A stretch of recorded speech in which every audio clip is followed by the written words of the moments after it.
Hey everyone, today I wanted to talk about my goals in a more specific fashion. I realized that I kind of glanced over it in my last measurement update video, and so right now I wanted to actually go into a bit of a breakdown of what I'm talking about and how I've strategized my journey going forward. And so really, it starts with two different categories of goals, and this side being behavioral goals, and this side being outcome goals. Now, in the industry, we know that behaviors dictate our outcomes, and so I am choosing to frame my goals in a behavioral fashion versus an outcome fashion. And so examples of each of those are, more commonly you see outcome goals out in the world being something like, I want to lose 5 or 10 pounds, or I want to drop down to X percentage body fat, something like that. I want to fit into X size of clothing. And that can be quite unreliable. While it may be a good goal for you to strive towards something, however, when that goal doesn't become achieved, or you don't get there, or you're pressed for time, then that can be an actual discouraging factor. And so, since I've got time on my side for this adventure, I'm choosing to go with behavioral goals, because that's going to provide me a more consistent overview of how I have been, consistency-wise, over the course of the 4 months. So what that looks like is more, or for the gym specifically, that is, I need to be in the gym 3 days a week.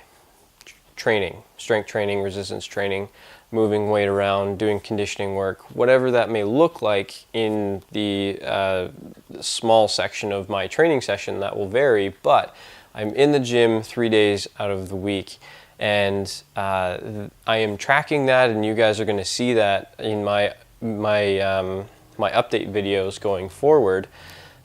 You're also going to see my nutrition habit consistency. So out of 7 days of the week, how many days was I on point and I did my habit? And that's going to be your little intro to why, or not why, but that's going to be your insight into consistency on my end. And so it's also going to give me a better data point for when I look back on this at the end of the 4 months, and probably years from now when I look back. It's going to be like, oh yeah, I was consistent from week 1 to week 18. If that's even possible. No, it's not. It'll allow me to see if I've been consistent from week 1 to week 4, and then I dropped off from week 4 to week 7, but then I picked it up back over again from week 8 onwards. That's going to be valuable information, because then I can look back on that time frame and be like, what was going on in my life that was getting me out of my routine, out of my rhythm, and then I can look at that through a different lens at a different time. But for right now, I know that those two things, that's it, those two things alone are going to help me get towards my goal. Now, there is another piece of the puzzle, because I do have 4 months, or I guess 3.5 months now. Something that a lot of people don't talk about is the patience aspect of this whole thing.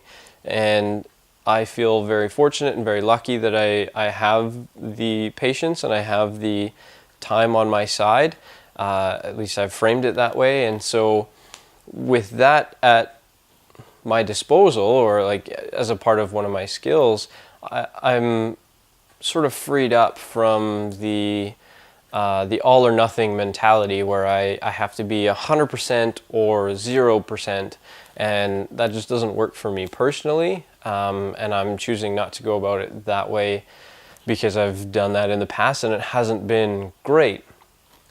And so I'm allowing myself a little bit of extra flexibility on some days, and you'll see this through my nutritional habits. Is I might be consistent with my habit 6 out of the 7 days or 5 out of the 7 days, I'm still striving for that 7 out of 7, but I'm not beating myself up because I only got 5 or I only got 6. And that's just a skill that I've developed. That's just what I've observed coaching many people through this process as well. I'm allowing myself to trust in the process versus panicking and getting all in a huff that I'm not seeing results now. And as you can probably see from my previous 2 videos, like there hasn't been a ton of progress yet. It's mostly been mental. Like it's more of a mind game, and the more that we go along this journey, the more that you'll see that. And so with patience as well, as I've probably talked a little bit about before, I have the self-awareness to basically be aware of what's going on around me at a given time so that I can either make a better decision versus a worse decision.